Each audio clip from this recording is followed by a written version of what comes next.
Mr. Sunny is funny. Chapter 4. Mr. Sunny is weird. Mr. Sunny had a baseball cap on his head and earphones in his ears. He was working very hard on his sandcastle, using a plastic shovel to carve the walls. Finally, he noticed me and Andrea watching him. "Hey, AJ," he said, "who's your girlfriend?" "She's not my girlfriend," I said. "I'm not his girlfriend," Andrea said. "Well, who's your friend then, that's a girl?" asked Mr. Sunny. "She's not my friend either," I told him. "Friends are people you like. This is Andrea." "Charmed," Andrea said, all giggly. She did one of those curtsy things girls do. "I love your sandcastle." What a brown noser. As soon as Andrea started talking to Mr. Sunny, she acted like I wasn't even there. "I'm going to win the contest," Mr. Sunny said. "First prize is a trip to France, and I'm going to college there and study sand sculpture from the great sand masters." "That sounds awesome," Andrea gushed. "Are you in high school?" "Yeah, I'm 16. "Is Sunny your real name?" asked Andrea. "Nah," Mr. Sunny said. "My name is Evan. Everybody calls me Mr. Sunny because I love the sun so much." "What's in a name?" said Andrea. "That which we call a rose by any other name would smell as sweet. Shakespeare wrote that, you know." "Oh." Mr. Sunny took off his baseball cap and showed it to us. It had solar panels built right into it. Then he turned around and showed us that his tank top had solar panels built into it, too. "The solar panels power my iPod," said Mr. Sunny. "Why do we have to burn gas or coal when all the power we need is right here in the sky? Global warming is a bummer, man." "I hate global warming," little Miss Brown-Noser said. If Mr. Sunny said he hated butterflies, Andrea would have probably said she hated them too. "Excuse me," Mr. Sunny said. "I can't talk right now. I have to work on my sandcastle before the beach fills with kids." "Men of few words are the best men," Andrea said. "Shakespeare wrote that too." Mr. Sunny took off his shirt and went back to carving the castle. When he turned around, I could see the word Sunny written across his back in white letters. "Is that a tattoo?" I asked. "No," Mr. Sunny said. "I cut the letters SUNNY out of paper and taped them on my back. It's a sunny sunburn." Andrea was all giggly and told him that his sunburn was cool. "I bet you have lots of girlfriends," Andrea said. "Oh, I don't have time for that," Mr. Sunny replied. "Sand is my life."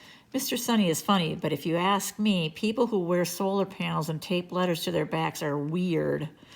Some of the beach was filled with people, blankets, and umbrellas. I went to swim.